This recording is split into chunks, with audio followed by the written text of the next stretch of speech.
नमस्कार दोस्तों। आज की इस वीडियो में मैं आपके लिए लेकर आई हूँ फाल्गुन मास के महत्व और कथा के बारे में। धार्मिक शास्त्रों के अनुसार फाल्गुन मास का बहुत बड़ा महत्व कहा गया है। इस महीने में कई धार्मिक व्रत और त्योहार पड़ते हैं।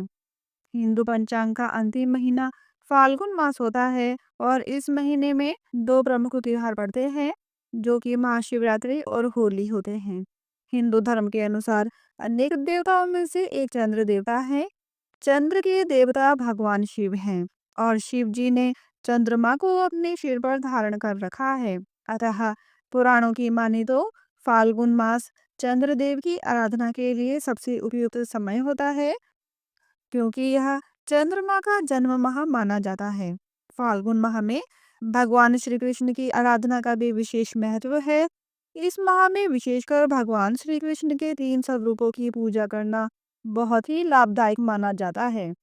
इसमें श्री कृष्ण के बाल कृष्ण स्वरूप, युवा रूप के कृष्ण और गुरु कृष्ण की पूजा की जाती है। बाल कृष्ण रूप की पूजा संतान पाने के लिए, युवा स्वरूप कृष्ण का पूजन दाम्पत्य जीवन मधुर बनाने हेतु और गुरु रूप कृष्ण का पूजन मोक्ष और वैराग्य पाने के लिए ही फाल्गुन के महीने में कृष्ण जी का पूजन अवश्य ही सभी को करना चाहिए। माना जाता है कि इस माह के अंतर्गत श्रीमद् भगवत गीता, श्री शिव महापुराण आदि ग्रंथों की कथाओं का श्रवण करना चाहिए। ऐसा करने से हमें बहुत ही पुण्य की प्राप्ति होती है और भगवान श्री कृष्ण एवं बाबा भोलेनाथ की परम आशीर्वाद परम कृपा हम पर बन जाती है। तो आइए श्रीमद् भगवत गीता के अध्याय 5 एवं श्री शिव महापुराण के विंध्येश्वर संहिता के अध्याय 15 एवं 16 की कथाओं का श्रवण करते हैं। हरे कृष्णा कृष्ण कृष्णा हरे हरे, हरे राम राम राम हरे हरे। नमस्कार दोस्तों, आज की इस वीडियो में हम चर्चा करेंगे श्रीमद् भगवत गीता के 5वें अध्याय के बारे में। श्रीमद् भगवत गीता के अध्याय 1 से ले तो चलिए 5वें अध्याय को शुरू करते हैं। अर्जुन बोले, हे कृष्ण, आपने पहले कर्मों का त्याग करने को कहा, फिर कर्म की प्रशंसा करते हो। इन दोनों में जो अधिक हितकर है यह एक बात निश्चय करके बतलाओ। श्री कृष्ण जी बोले, हे अर्जुन, कर्मों का त्याग और कर्मों का कर्ता ये दोनों ही मोक्ष प्राप्त करा देने वाले हैं, परंतु इन दोनों में कर्म त्याग से कर्मयोग हितकर है, जो किसी से द्वेष नहीं रखता और ना किसी पदार्थ की इच्छा ही करता है, वह नित्य सन्यासी है। जो इन दोनों में से एक में भी अच्छी तरह से स्थित हो जाता है उसको दोनों का फल प्राप्त होता है। ज्ञानी योगियों को जो स्थान मिलता है वही स्थान कर्म योगियों को भी प्राप्त होता है। हे महाबाहो, कर्मयोग के बिना संन्यास का प्राप्त होना दुष्कर है। कर्म करने वाले मुनिजनों को ब्रह्म प्राप्त होने में विलंब नहीं लगता। कर्मयोग युक्त शुद्ध अंतकरण वाला, मन तथा इंद्रियों को जीतने वाला, संपूर्ण प्राणियों में अपनी आत्माओं को देखने वाला, कर्म करता हुआ भी कर्म फल में लिप्त नहीं होता। योग युक्त तत्वेता पुरुष देखते हैं, सुनते हैं, स्पर्श करते हैं, सूंघते हैं, खाते हैं, चलते हैं, श्वास लेते हैं तो भी यह नहीं मानते हैं कि मैं कुछ भी नहीं करता। वे बोलते हैं, त्यागते हैं, ग्रहण करते हैं, मूंदते हैं, परंतु यही मानते हैं कि मैं कुछ भी नहीं करता, और यह मन में धारण करते हैं कि इंद्रियां भी अपने अपने विषयों को बरतती हैं। प्राणी ब्रह्म में अर्पण कर संग त्याग कर कर्म करता है, वह पाप में इस प्रकार लिप्त नहीं होता जैसे कि कमल पत्र पर जल नहीं ठहरता। योगी जन शरीर से, मन से, बुद्धि तथा इंद्रियों की आसक्ति से रहित होकर आत्मशुद्धि के निर्मित कर्म करते हैं। योग युक्त पुरुष कर्म फल को त्याग कर मोक्ष रूपी शांति का लाभ प्राप्त करता है, और जो योग रहित है वह कर्म फल की इच्छा के बंधन में पड़ जाता है। और सब कर्मों को मन से त्याग करके प्राणी इस नवद्वार इंद्रियों की देह रूपी पुरी में ना कुछ करता है और ना कुछ कराता है, आनंद पूर्वक रहता है। परमेश्वर किसी को कर्म में प्रवृत्त नहीं करता। कर्म और फल को उत्पन्न करना ये सब प्रवृत्तियों के द्वारा होते हैं। परमेश्वर किसी के पुण्य तथा पापों को ग्रहण नहीं करता।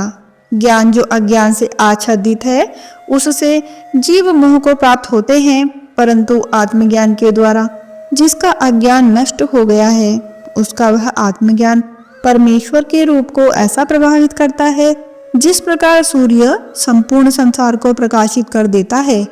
उसी परमात्मा में जिन मनुष्यों की बुद्धि स्थिर है और उसी में मन को लगाए रहते हैं, उसी में निष्ठा रखते हैं और जो सदा उसी के चिंतन में लगे रहते हैं, ज्ञान द्वारा जिसके सब पाप नष्ट हो गए हैं, वे इस संसार में पुनः जन्म नहीं लेते, क्योंकि ब्रह्मा निर्दोष और सर्वत्र समान है। इसीलिए वे ब्रह्मा को प्राप्त हो जाते हैं।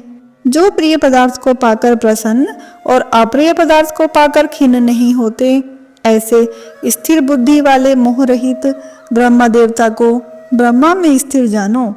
जो बाहरी पदार्थों में चित्त को आसक्त नहीं होने देता, वही आत्म सुख का अनुभव करता है। इंद्रियों के स्पर्श से जो भोग किए जाते हैं वे वस्तुतः दुखदायी होते हैं, उनका आदि भी और अंत भी है। हे कौन्तेय, ज्ञानी लोग ऐसे भोगों में रत नहीं होते। शरीर छूटने के पहले जो मनुष्य काम और क्रोध के वेग को सहन करने में समर्थ होता है, वह योगी और सच्चा सुखी है।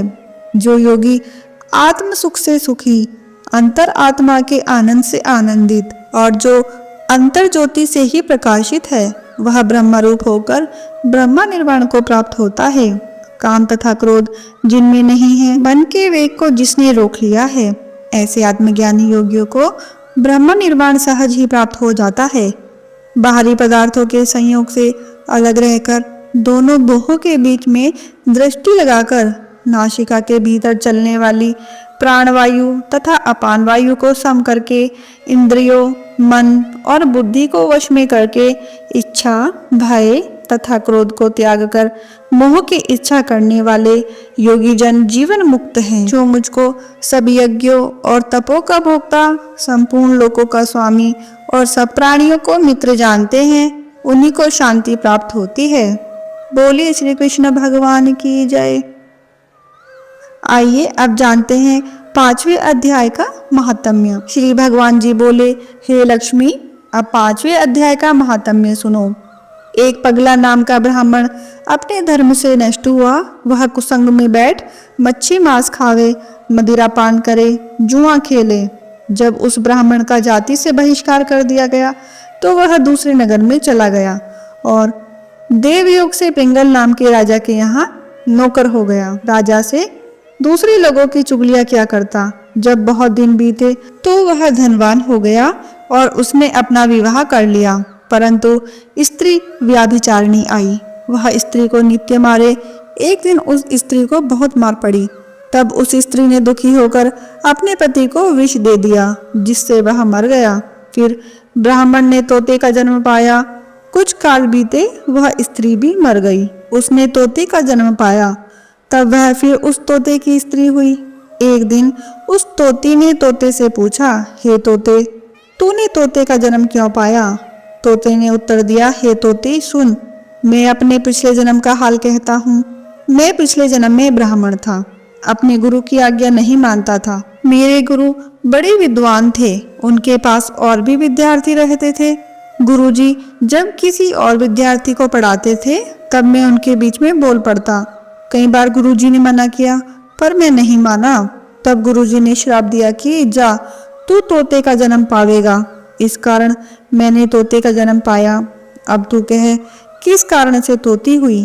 तोती ने उत्तर दिया, मैं पूर्व जन्म में ब्राह्मणी थी। जब ब्याही गई तो मैंने पति की आज्ञा नहीं मानी। जब पति ने मुझे मारा तब मैंने एक दिन अपने पति को विष दे दिया और वह मर गया। जब मेरी देह छूटी तब मुझे नरक में डाल दिया गया। कई नरकों को भोगकर अब मैंने तोती का जन्म पाया है। ये सुनकर तोते ने कहा, तू बड़ी नीच है जो अपने पति को विष दिया। तोती ने कहा, नरक के दुख भी तो मैंने ही सहे हैं। अब तो मैं तुझे अपना पति मानती हूँ।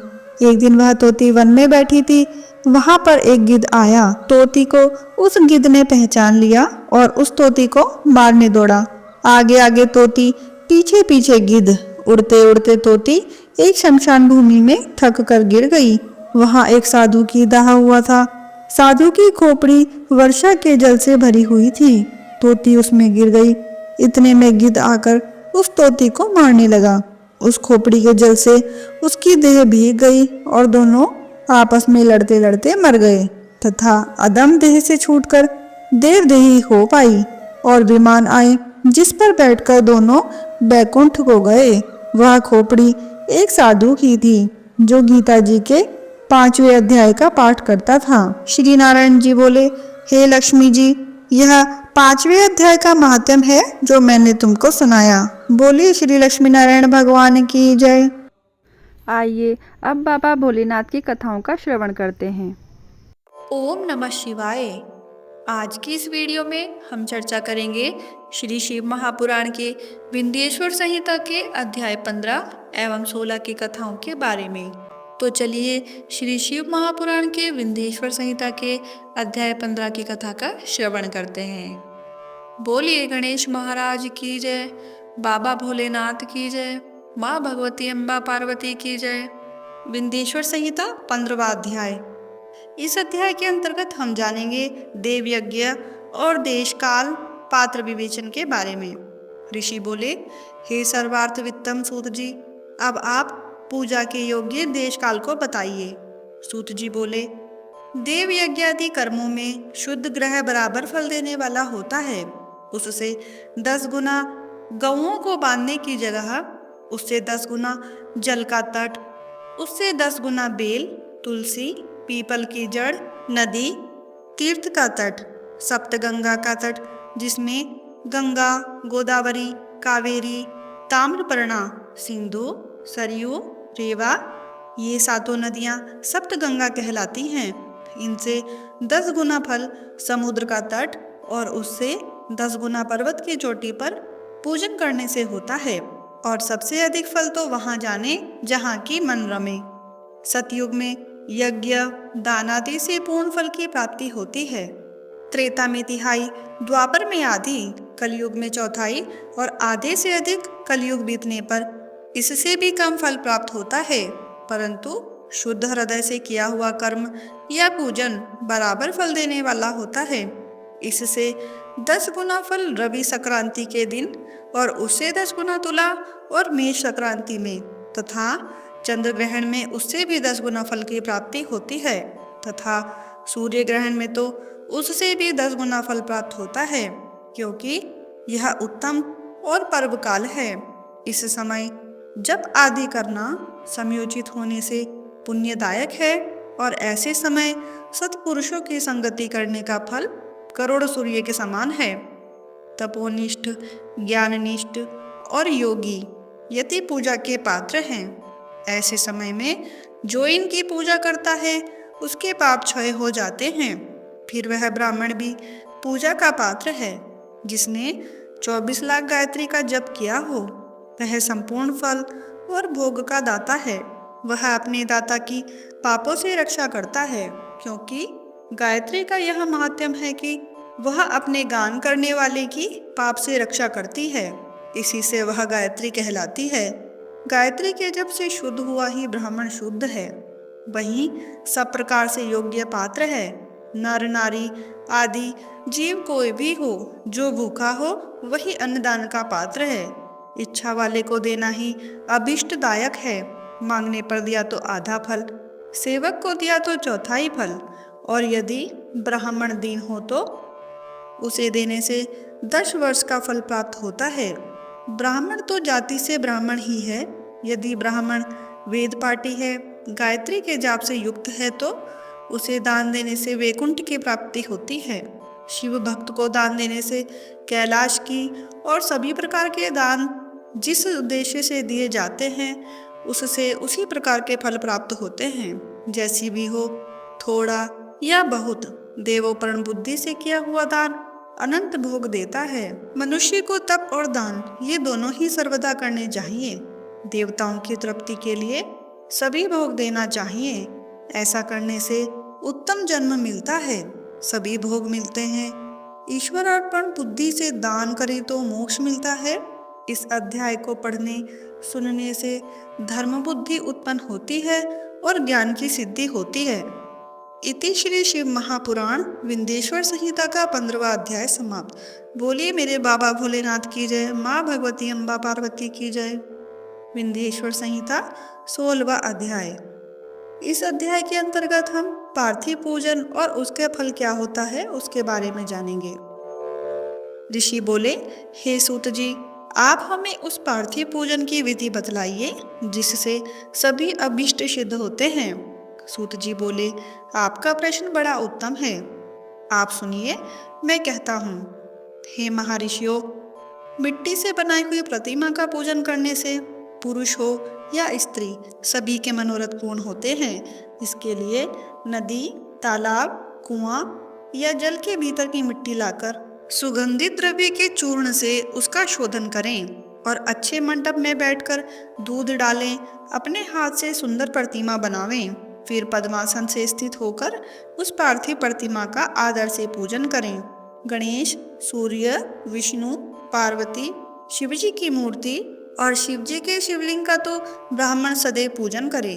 जो इस प्रकार षोडश उपचार युक्त पूजन करता है उसके मनोरथ अवश्य ही सिद्ध होते हैं। किसी भी देवता के स्थापित किए लिंग पर 3 सेर नैवेद्य और स्वयं उत्पन्न हुए लिंग पर 5 सेर नैवेद्य चढ़ाने का नियम है। इस प्रकार जो 1000 बार नैवेद्य चढ़ाता है, यदि वह ब्राह्मण है तो उसे सत्यलोक की प्राप्ति होती है। यह सत्य है। 12 अंगुल चौड़ा और 25 अंगुल लंबा यह लिंग का प्रमाण है तथा 15 अंगुल ऊंचा लोहे या लकड़ी के बनाए पात्र का भी नाम शिव है।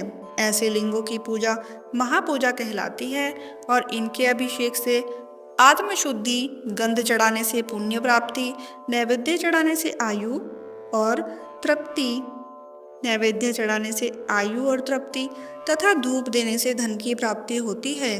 दीप से ज्ञान और तांबुल से भोग मिलता है। अतएव स्नान आदि से ये 6 पूजन के अंग का यत्न पूर्वक साधन करें। नमस्कार और जप ये दोनों अभिष्टदायक हैं। इनको पूजा के अंत में अवश्य करें क्योंकि इनसे भोग और मोक्ष दोनों ही प्राप्त होते हैं। मानसिक पूजन में भी इनको अवश्य ही व्यवहार में लाएं। जो जिस देवता की पूजा करता है वह उस देवता के लोक को प्राप्त होता है, साथ ही उसे उसके बीच के लोकों में भी यथेष्ट भोग मिलते हैं। हे महर्षियों, आप श्रद्धा से सुनिए, मैं विशेष रीति से वर्णन करता हूँ। इस भूलोक में श्री गणेश जी सम्यक प्रकार ऐसे पूजनीय हैं कि जिनसे अभिष्ट सिद्ध होता है। जैसा शिव जी ने नियत किया है उसके अनुसार तिथि, वार, नक्षत्र आदि का समुचित विचार कर जो सविधि इसकी पूजा करता है उसके कौन से मनोरथ पूर्ण नहीं होते। गणेश पूजन से सभी पाप दूर भाग जाते हैं और वह अपने सभी अभिष्टों को पूर्ण करते हुए मोक्ष तक पहुंच जाता है। इसी प्रकार श्री विष्णु जी का तथा और भी देवताओं की जो उनकी पूजा करना चाहता है वह उन देवताओं के वार, तिथि, नक्षत्र का विचार कर षोडश उपचार पूजन भजन करे तो उसके अभिष्ट की प्राप्ति होती है। शिव जी का पूजन तो सब मनोरथों को देने वाला है।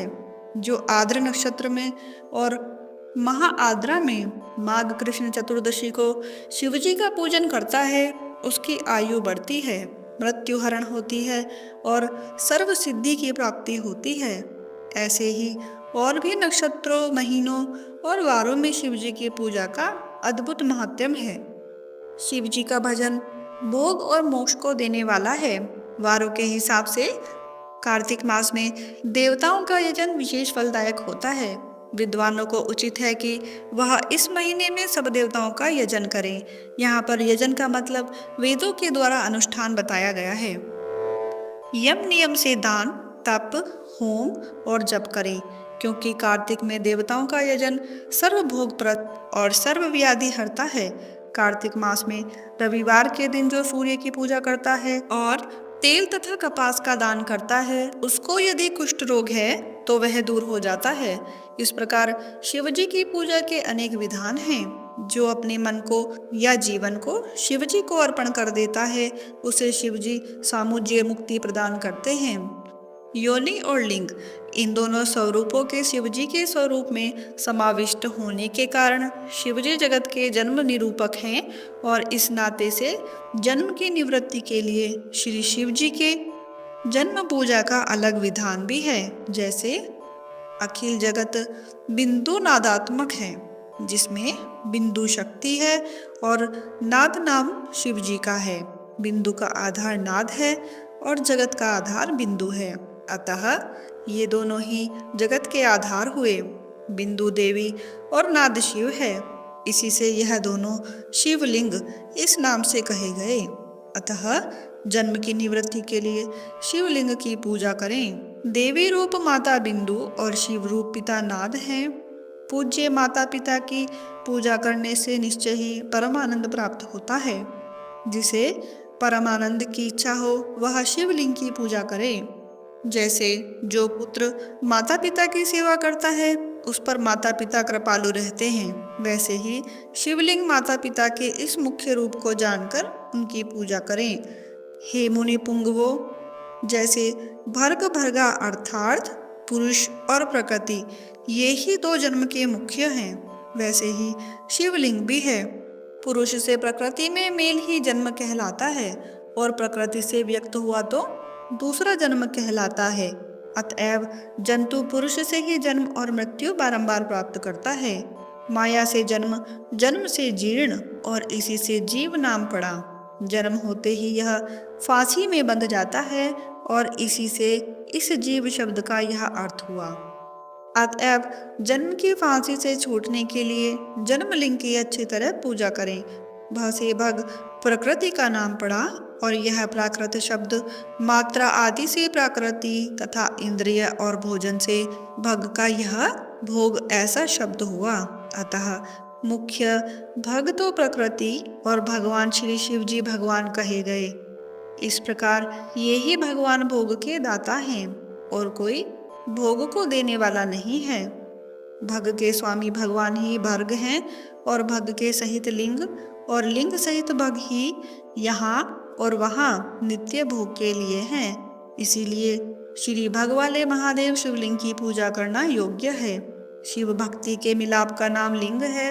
शिव जी अपने लिंग के पूजन करने से प्रसन्न हो जाते हैं। जो इस शिवलिंग का सादर पूजन करता है वह जन्मादि से निवृत्त हो जाता है। आदित्यवार के दिन पंचगव्य द्वारा शिवजी को स्नान करावें। गोबर, गौमूत्र, गोदुग्ध, गोघृत और मधु यही पंचगव्य हैं। फिर दुग्ध आदि से अलग स्नान करावें। शहद, ईख का रस और गौ दूध से अन्न का नैवेद्य बनाकर प्रणव पूर्वक चढ़ावें। जो इस प्रकार आदित्यवार के दिन प्रणव पूर्वक महालिंग के पूजन करता है उसका पुनर्जन्म नहीं होता। रुद्राक्ष धारण करने से चौथाई, विभूति धारण करने से आधा, मंत्र जपने से पौन और पूजन से पूर्ण भक्ति प्राप्त करता है। शिवलिंग और उनके अनेक भक्तों को पूजने से मनुष्य को मुक्ति प्राप्त होती है। इस अध्याय को पढ़ने और सुनने से शिवजी की दृढ़ भक्ति प्राप्त होती है। इति श्री शिव महापुराण विंध्येश्वर संहिता का 16वां अध्याय समाप्त। बोलिए मेरे बाबा भोलेनाथ की जय, माँ भगवती अम्बा पार्वती की जय। आशा करती हूँ कि मेरी यह वीडियो आपको पसंद आई होगी। अगर आपको मेरी यह वीडियो पसंद आए तो आप इसको लाइक करें, शेयर करें और मेरे चैनल को सब्सक्राइब करना ना भूलें। धन्यवाद।